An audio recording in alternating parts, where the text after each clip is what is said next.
Hello అండి, నా పేరు డాక్టర్ కారెడ్డి శ్రీధర్ రెడ్డి. నేను general laparoscopic surgeon and laser స్పెషలిస్ట్ని. Treatment range hospital KPHB colony కూకట్పల్లిలో అవైలబుల్గా ఉంటాను.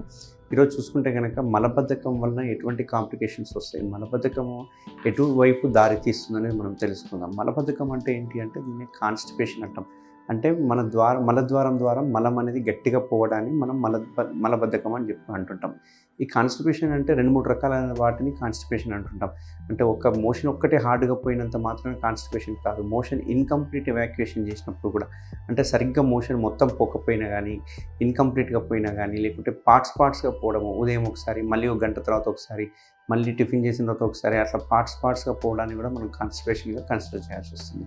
సో ఇట్లా కాన్స్టిపేషన్ ఉండడం వల్ల ఏమవుతుందంటే, మామూలుగానే మలద్వారం అనేది చాలా సెన్సిటివ్గా ఉంటుంది. ఆ ద్వారం అనేది సేమ్ మన లిప్స్ ఎలా ఉంటుందో లిప్స్ లాగానే ఉంటుంది. మనం లిప్స్ తోటి మనం గట్టిగా అరిచినప్పుడు ఏమవుతుంది, చిట్లిపోతుంది, ఈ కార్నర్లో చిట్లిపోతుంది.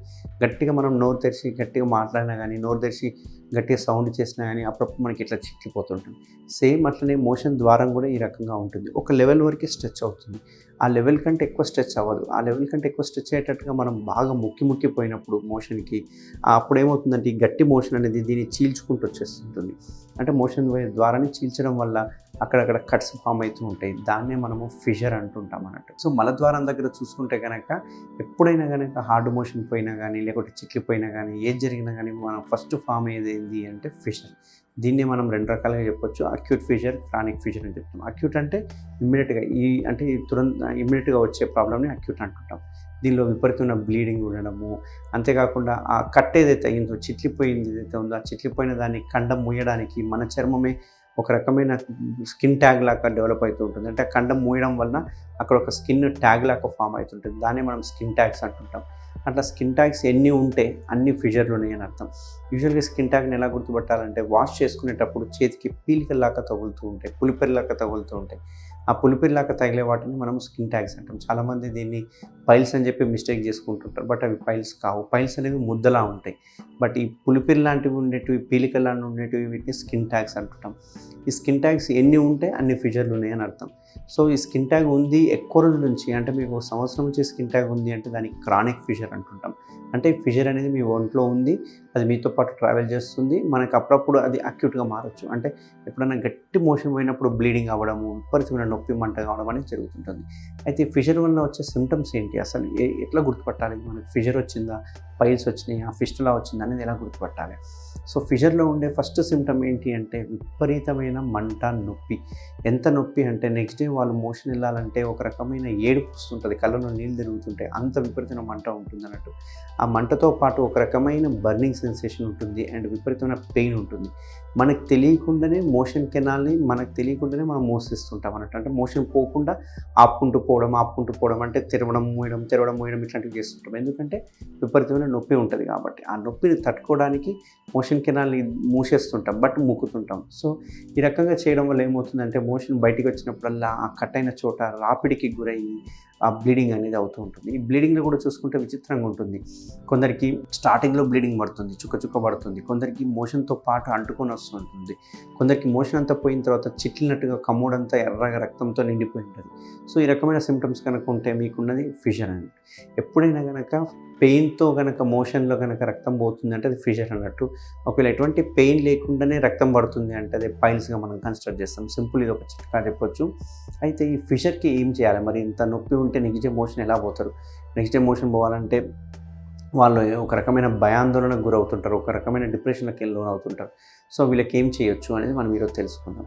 అసలు లేటెస్ట్ ట్రీట్మెంట్ ఆప్షన్స్ ఏం అవైలబుల్గా ఉన్నాయి అనేది మనం వాళ్ళు తెలుసుకుందాం.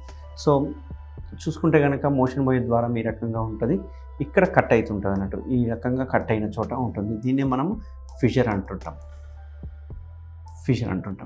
సో దీనికి చుట్టుపక్కల మనకు మోషన్ పోయే చుట్టుపక్కల కొన్ని కండరాలు ఉంటాయి అన్నట్టు. వీటిని మనము స్పింక్టర్స్ అని అంటుంటాము. ఇందులో 2-3 రకాల స్పింక్టర్స్ ఉంటాయి. అయితే ఇందులో స్పింక్టర్స్లో మనం ఏం చేస్తామంటే ఒక లేజర్ లాటరల్ స్పింక్టరాటమీ అంటాం. ఇది ఒక చిన్న లేజర్తో చేసే చికిత్స. ఇందులో కొన్ని కండరాలని మనం కట్ చేస్తాం. అంటే ఇక్కడ మనకు మెయిన్ మోటో ఏంటి అంటే, మోషన్ పోయే ద్వారం ఈ రకంగా ఉంది, ఈ ద్వారాన్ని మనం వెడల్పు చేస్తే మోషన్ అనేది ఫ్రీగా వెళ్ళిపోతుంది. అదే కనుక మోషన్ ఇలాగే టైట్గా ఉందనుకోండి, ఆ మోషన్ ఇందులోకి వెళ్ళినప్పుడల్లా కట్ అయిన చోట రాపిడికి గురవుతుంటుంది. కాబట్టి మోషన్ కెనాల్ని దూరం చేయాలి, అంటే వదులు చేయాలి. వదిలి ఎలా చేస్తాము అంటే దీనికి అటాచ్ అయిన కొన్ని స్పింక్టర్స్ ఏవైతే ఉన్నాయో ఆ స్పింక్టర్స్లో ఒక 10 to 20% స్పింక్టర్స్ని కట్ చేయడం జరుగుతుంది. యూజువల్గా అందరూ ఏం చేస్తారంటే దాన్ని ఓపెన్ సర్జరీలో చేస్తుంటారు, కోత పెట్టి కట్ చేయడం జరుగుతుంది. బట్ మన ట్రీట్మెంట్ రేంజ్ హాస్పిటల్లో మనం చేసేది ఏంటి అంటే సింపుల్ లేజర్ టెక్నాలజీ.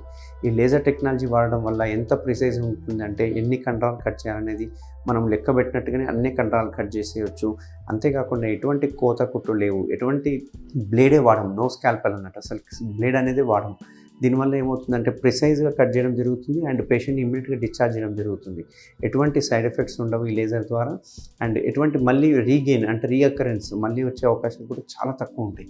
బట్ ఈ మోస్ట్ ఇంపార్టెంట్ ఏంటంటే లేజర్ అయిన తర్వాత కావచ్చు, లేకపోతే ఓపెన్ సర్జరీ అయిన తర్వాత కావచ్చు, ఏదైతే ఫుడ్ హ్యాబిట్స్ ఉందో ఈ హెల్తీ హ్యాబిట్స్ని చేంజ్ చేసుకోవడం కావచ్చు, హెల్తీ హ్యాబిట్స్ని ఇంప్లిమెంట్ చేయడం కానీ ఇట్లాంటివి చూసుకోవాలి. ఎందుకంటే మనకి ఏం తింటే మోషన్ ఫ్రీగా పోతుంది, ఏం తింటే మోషన్ గట్టిగా ఫామ్ కాకుండా మెత్తగా ఫామ్ అవుతుందని మనం గమనించుకొని దానికి తగ్గట్టు ఫుడ్ హ్యాబిట్స్ని చేంజ్ చేసుకోవాలి. ఎక్కువ నేను సజెషన్ ఏం చేస్తుంటానంటే ప్రతి ఒక్క మీల్లో కంపల్సరీగా క్యారెట్, కీరా ఉండేటట్టు చూసుకోమంటాను. And at least 3 to 4 liters of water తీసుకోమని చెప్తూ ఉంటాను. సో ఎవరికైనా ఈ ఫిషర్కి సంబంధించిన ఈ సిమ్టమ్స్ కనుక మీలో గమనించారు అంటే కనుక అది 100% ఫిషరే, ఎటువంటి సందేహం లేదు. దీనికి మనం బెస్ట్ ట్రీట్మెంట్ ఏంటి అంటే లేజర్ ట్రీట్మెంట్. దీనిలో జస్ట్ ఒక 5 to 10 minutes ప్రొసీజర్ ఉంటుంది. వితిన్ 6 hours డిశ్చార్జ్ చేయడం జరుగుతుంది, ఎందుకంటే మత్తులో చేస్తాం కాబట్టి. సో ఎటువంటి రికరెన్స్ రేట్ రాకుండా మనం ఫుడ్ హ్యాబిట్ చేంజ్ చేయడం వల్ల పర్మనెంట్ క్యూర్ చేసుకోవచ్చు దీన్ని. ఇది మళ్ళీ లైఫ్లో రాకుండా మనం జాగ్రత్తలు తీసుకోవచ్చు. సో ఎవరికైనా ఈ సిమ్టమ్స్ ఉంటే కనుక ఖచ్చితంగా నన్ను కన్సల్ట్ అవ్వండి, మనం దీన్ని లేజర్ ద్వారా చేసుకోవచ్చు. Thank you very much. Thank you Sridhar Reddy sir. Thank you doctor Sridhar Reddy sir. Thank you Sridhar Reddy sir. Thank you Sridhar Reddy sir. Thank you Sridhar Reddy sir. Thank you Sridhar Reddy sir. Thank you Sridhar Reddy sir. Thank you Sridhar Reddy sir. Thank you Sridhar Reddy sir.